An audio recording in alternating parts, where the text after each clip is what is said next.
Kansas freshman wing Johnny Furphy, who has come on as a one and done prospect when nobody, was really certain that would be the case. But he is from Melbourne, Australia, 6'9", 202 pounds, 19 and a half years old on draft night. Currently playing 22.8 minutes per game, averaging 9 points per game, 4.6 rebounds, 0.9 assists to 0.6 turnovers, 0.9 steals, 0.2 blocks, shooting 50.6% from the field, 36.9% from three on 3.6 attempts a game, 77.1% from the free throw line, 65.1 true shooting percentage, 61.9% effective field goal, 18.4 PER, and a BPM of 8. Was not listed on the DraftDAC IPO, but currently ESPN has him at 23. No Ceilings has him at 13. We just released a big board today. Go check that out when you get a chance. Bleacher Report has him at 18. Yahoo had him at 29. The Ringer does not yet have him listed. Tankathon has him at 16. Average stock price of 24. He was at 50 on the February draft rankings, because he wasn't listed on a couple of the accounts at that point. But right now, stock price at 24. So as always, Albert, is Johnny Furphy stock price too high, too low, or is it just right? I think for where we're at right now, I think it's okay. I personally have him. So in our latest update, I have him at 11. Right. Mm-hmm. So I'm a little bit higher on Furphy than, the consensus, but that's okay. Right. Like as you mentioned, like someone like the Ringer, right. They probably haven't updated theirs in a little bit. Yeah. So changes are coming, and I think his stock will continue to go up just, across the board. But yeah, so considering that, I'm okay with that number. But just for me personally, I have him higher than that. Yeah, I have him higher than that as well. I think I had him at maybe 13 or 14 on the board that we submitted, because like 6'9" guys who are athletic and can score without the ball in their hands are a valuable archetype in the modern NBA. And he's got real athleticism, and he looks huge out on the court. He's physical. He's aggressive. There's a lot to like with Johnny Furphy. So with that said, where do you want to start with his game? Offense is good somewhere on the offensive side, because definitely on the offensive side of the ball. Yeah. I mean, we could do the shooting. We could do a lot of things with him. I mean, honestly, his game is not like crazy, complex, but the shooting is a good place to start. Yeah, 100%. I think he's a pretty versatile off-ball shooter. I think he's pretty active with movement. He's got a high release. Shooting like 43% on unguarded catch and shoot shots. So that's a good number. Can shoot it a little bit off movement. Started out really hot. It's kind of, come back down to earth and kind of leveled everything out. As far as his shooting goes, I think sometimes he's like a little bit slow to get it off, which leads to some heavily contested shots. I've seen him get his shot blocked. I think that he also sometimes, like on his release, he does like the Amen Thompson point in a weird direction on his follow through. And then like when he has a contest, like, and he feels rushed a little bit, he has like a weird leg flare thing. And I think those two things kind of throw off his rhythm on misses at times, but the shot's pretty. I think that it's going to translate. I mean, he's shooting 77% on free throws, which is not like awesome, but it's also not 71%. Like, it's closer to 80 than not. So, I think he's a good shooter, and I think that him having that skill has been really valuable for Kansas in that they've been able to, use him and an off-ball threat that, is pretty easy to fit into any kind of roster construction because he's, pretty big. Yeah. No, Corey, I love everything that you said. I mean, currently on that Kansas team with the roster that they have, they're asking him to be a strong play finisher. And it's kind of what he's doing right now.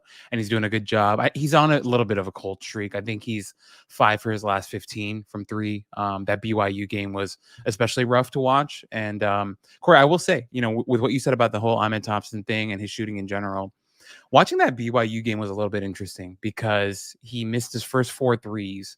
And then on his last one, he was pretty open on it, or maybe it was his fourth one, but you could see him kind of aim his jumper a little bit. And it's something that Clyde Frazier talks a lot about shooters when, they kind of lose their confidence. And I think with Furphy in that game, especially that BYU one, it was a rough game. They were losing. And then you could see that he had lost his confidence a little bit with his outside jumper. You could see him aim it a little bit. And so with Furphy, I think keeping that confidence high, keeping that focus high with him is going to be really important. And it's something that I was reading online. I think it was Swish Theory. They put out a new piece on Furphy actually today or yesterday.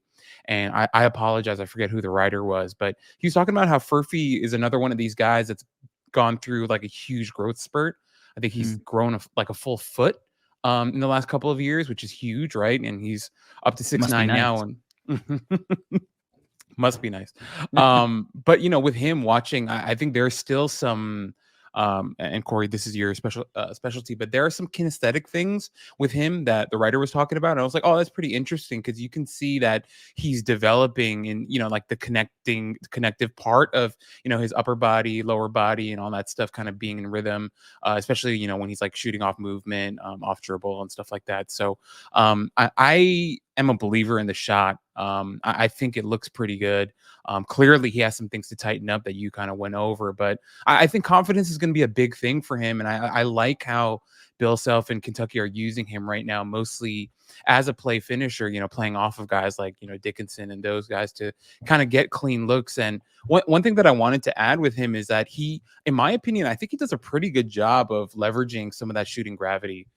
With his off-ball movement. Some of the cuts with him are truly fantastic. Something I wrote in my notes here is he's a real zone buster, a guy that knows where to be, and not just in terms of his outside shooting, but knowing how to read the defense, knowing to see where the help is, knowing to see where the eyes of the defenders are, and like being really reactive with that and making really nice cuts to the basket for easy looks. One of the other games, really quickly, Corey, I know I'm kind of talking a lot right here, but there was a game, I think it was the Texas game. He took 11 free throws that game, went 9 for 11 from the free throw line, which he's not doing that every single game, but you like to see games like that where it kind of speaks to, he's understanding that he can't just, stand in the corner and shoot threes all day, and he's not that type of guy. There is an aggression and a toughness to him. And so having a game like that where he takes 11 free throws, I think is super valuable.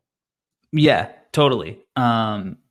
I mean, he had 16 points on 3 shots or something crazy like that. Like, his potential to be efficient, as like you said, as a play finisher is awesome. It's completely awesome. And, I love his ability to cut, shooting 80% on cuts, but just overall near the rim in general, he's been terrific. He's 81.5% overall at the rim. And then he's even better in the half court. He's 83.3% in the half court. So, he's super athletic. He's physical. And I think that, one, he runs hard as hell in transition. So he generates like early offense that is highly efficient, but he also does a really good job of like attacking the rim with force and not going up soft. And like he beats guys to the rim a lot of the time. So he's making these sharp cuts and these smart cuts, but then he's also doing his part by like, playing really physical basketball and attacking it like he wants to dunk everything. So yeah, I love his finishing. He's up to 12 dunks in the half court, which is pretty good. And clearly that size is really important. Like, even though he's frail and he looks like a little boy, like literally like a child, because he's got a baby face. Like, I think that he doesn't play that way. He jumps off 1 or 2 feet, and I think that's something that good finishers can do. They're not just they don't have to jump off 2 or off 1. He can get up off either way. And he can finish with either hand. So like, yeah, he's got like the dunks and whatnot, but he also has, some pretty decent touch, finishing with either hand. And he can do like the same foot, same hand, kind of throw defenders off and create like angles for himself near the rim. And, I don't think he's like we're talking about him in the sense of a play finisher. That's what he is, and that's what he projects to be, at least very early on in his NBA career. But he's not like a total spaz with the ball in his hand. So like if he does get the ball in transition, like he's not going to dribble the ball off of his foot, right? So I like that, like you can project him to fit into kind of any offense because he doesn't need his ball, the ball in his hands to succeed. So whether it is him, playing off the ball as a shooter or him, generating looks for himself near the rim, I think either way, he finds ways to be effective and efficient as a scorer. And that's what you want from your ancillary pieces. Yeah, no, 100%, Corey. I think the thing with him that's interesting, when I was in my notes talking about his handle, I wrote Honda Accord 2006. It is what it gets the job done. I wrote about that in my piece as well. But it's just, he knows how to get from point A to point B. Doesn't have a panoramic, sunroof and heated seats or whatever, but gets the job done, right? He's not Kyrie Irving. He's not Darius Garland. He's good enough. And also, he's not Karl Anthony Towns, who's been an absolute nightmare this season with his turnover rate and stuff. But I like it a lot. It's really interesting with him where, Corey, like as you mentioned, the size is a big thing. Like he looks legitimately 6'9", but something that I did write in my notes when, watching his drives to the rim, sometimes because, as you mentioned, Corey, he is frail and he needs to develop some of that upper body.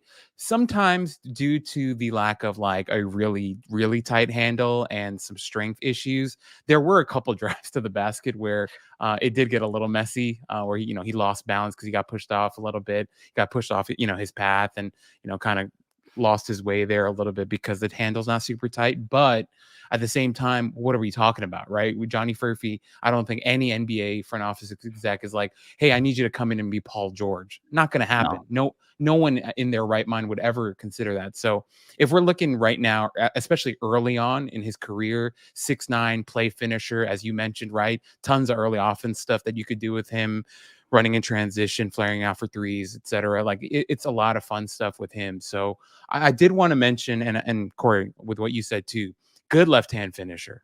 Some of them, honestly, I'll say this, I like his left-hand finishing. Some looked kind of like lucky to me. I'm like, hey, how did that go in? But better still, be lucky than good sometimes. True. That's exactly right. But overall, really good. And he does look really young. I love what Gregory Castillo said in our comments here. He's like, look somewhere between Sunshine from Remember the Titans and a TikTok / streamer. Who can forget Sunshine? But yeah, Furphy looks really young. He's still growing into his body, as I mentioned, but he's got a toughness to him. I don't know if it's like an Australian thing, Joe Ingles, Andrew Bogut, whatever. Like these guys just like to be tough and gritty. Also, shout out to Patty Mills today. Just signed, who did he sign with? The Heat, right? Am I chirping? I forget. I missed that news. Yeah. I think it was the Heat. I might be out of my mind. But no, I'm with you, Corey. There's a lot to like about him, but we also have to kind of temper what we're looking at, right? We're not looking at some dude to be your number one, number two, maybe not even number three option. So with that in mind, there's a lot to like. How many ISOs do you think he has on the year? I'm going to say, this is my guess. I'm not looking, truly, 7. Is that too high? Okay. That is too high. Oh. Synergy has given him 0 isolations. 0? Yeah. That was way too high. 0 isolations. But it just goes to show like his role is very much so not to be that guy. His role is to be a play finisher, and that is what he's doing, and he's been successful in doing that, and when we talk about like the handle, like, look, he needs to do a couple of things with the ball in his hands. He needs to be able to dribble the ball in transition and finish, and he needs to be able to come off a DHO and use that momentum to get downhill and attack. He's got 13 pick and roll ball handling possessions this year, according to Synergy, and of which he's shooting 54% on. He's been able to like do like a 1 or 2 dribble pull up off of that like a couple of times. There's some times where he doesn't quite have the timing, the cadence down with that. So it's not something where you would project him to be doing on a consistent basis. But yeah, like David Loretti in the comments says like Furphy would look good on the Grizzlies. In a team like that, when you have a guy who just needs to be out on the wing, complementing your stars, filling in the gaps, like that's the kind of player offensively that I think Johnny Furphy could be. So his game is easy to enjoy because there's beauty in the simplicity of it. True. That's the Zaire correction is what he's referring to. Yeah. Well, they've been trying to correct that, David Rodney, Jake LaRavia, they've been, and so they're struggling. It's a spot there. And Gigi, maybe it's Gigi, could be Gigi Jackson. I mean, I think, like you said, it's his offensive game isn't really that complicated, right? Like good passer. Yeah, but not great, right? Like, exactly. Positive assist to turnover ratio, but like not a guy that's going to be like somebody that you're going to be like, hey, did you see House of Highlights when Johnny Furphy made that weak side whip hit, Trae Young, Luka Doncic type pass? Like that's not what his game is about. But if he can make a connective pass, then I think you got everything you want out of him, right? I mean, the highest praise, Corey, I think we can give him as a passer is good connective guy. Like he moves the ball well, pretty smart. He's not 1, 2, first, second, third creator ever. But as you mentioned, Corey, maybe in a pinch, you can run a little pick and roll. Probably not though, but can make little quick passes. But we're going to say it for the millionth time this pod with him, but he's a play finisher right now, and how he develops is up to him. We can't predict the future, but where he's at right now and what you're drafting him for is not that. It's just going to be to be a play finisher, floor spacer type of guy. Yeah, absolutely. All right, let's talk about the other side of the court, right? What do you like or dislike about his defense? I like how long he is. Yeah, I'm not going to have a ton of praise for him. But I like how long he is. I like how competitive he is. He's got all the, freshman young guy mistakes in his bag, right? Like sometimes he'll get lost ball watching. Sometimes he's late on the help, blah, blah, blah.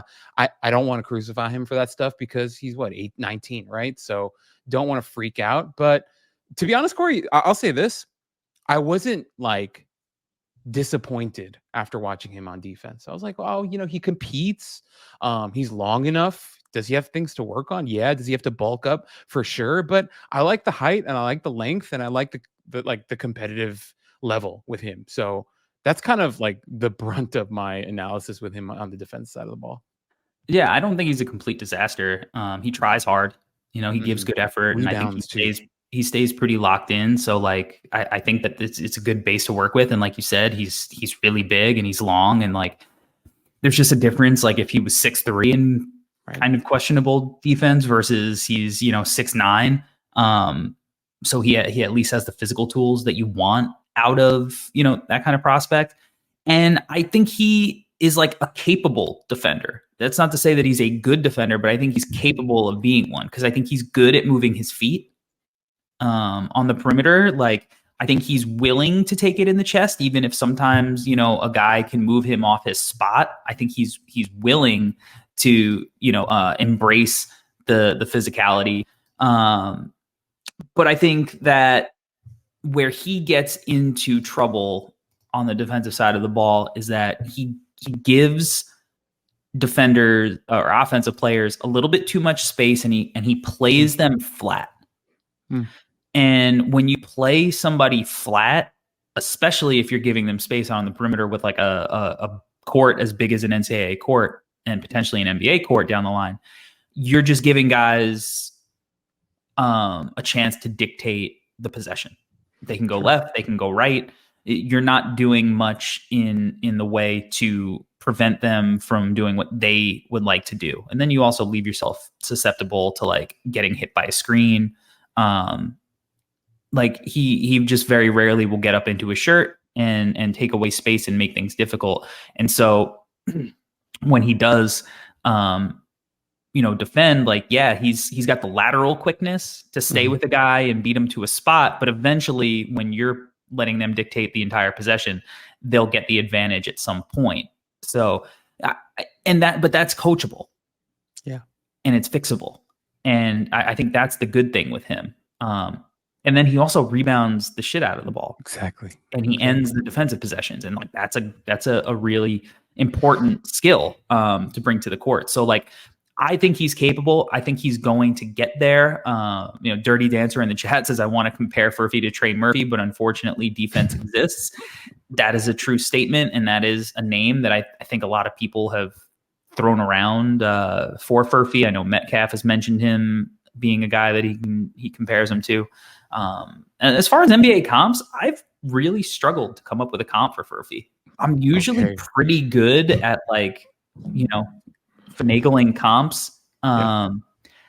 But I've struggled with Furphy. I have a couple. Are we gonna wait for later, or should I No, just? let's do it now. Okay. I have a couple. It's funny. Also, I did want to say really quickly, shout out to Dirty Dancer, Gregory Castillo, Mr. Ray, Yeah.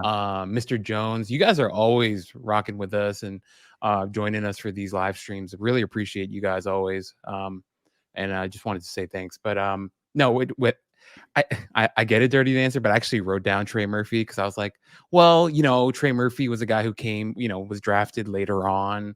He wasn't drafted after his first year. Maybe Furphy becomes a better defender in his second, third year. So there could be a connection there just because of size and shooting, whatever. So I wrote down Trey Murphy.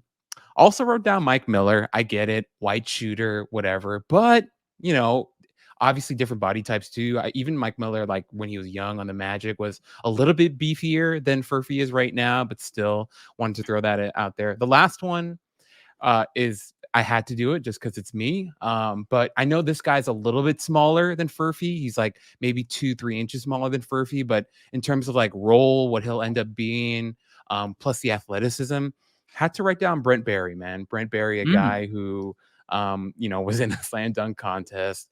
He had a season with the Sonics where he had like averaged like 14 a game. I actually went and watched a couple of games of Brent Barry yesterday just in preparation of the pod. And I was like, I could see it, man. Like mm, Brent Barry was who he was, a guy who was a lights out shooter. I was looking at up his stats before, Corey. I'm doing this. I don't have it in front of me, but I think there was one season where Brent Barry shot like 58 or 59% from the field, which was really good. And he was like over 40%. Just a rock solid NBA player. I think he played like 15 seasons. Furphy could be that type of guy, also two-time champ. So maybe Furphy ends up becoming a contributor to a really good, contending team as an outside shooter with some athleticism was kind of where my thought process went. Chicago Bulls legend. Many teams. Many Um, teams. I, I, yeah, I think the difference with Brent Barry is that he was a way better passer and Oh, playmaker. sure. But Yeah. I think if you take that out of it, I actually kind of like the Brent Barry comp. I think that's a fun one. I was trying to think not necessarily one-to-one comps and who is he's Yeah. exactly like necessarily, but somebody who I think he would play a similar role to in the NBA. I thought maybe like a little bit like Keegan Murray with the Kings. Like obviously not like the Iowa version of Keegan who was Right. like Right.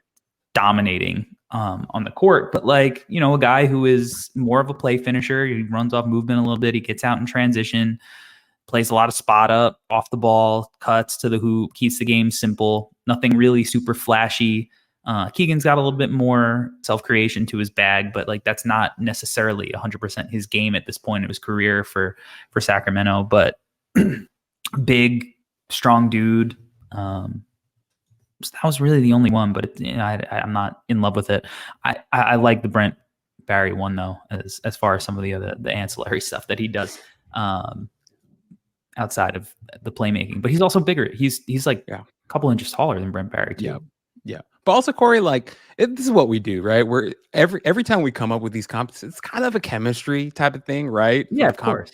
So yeah, I think a good mix of all the guys we've mentioned might be Johnny Furphy. Hopefully, right? Like if he has a Brent Barry type of career, plays that long and wins a couple titles, that'd be great for him. So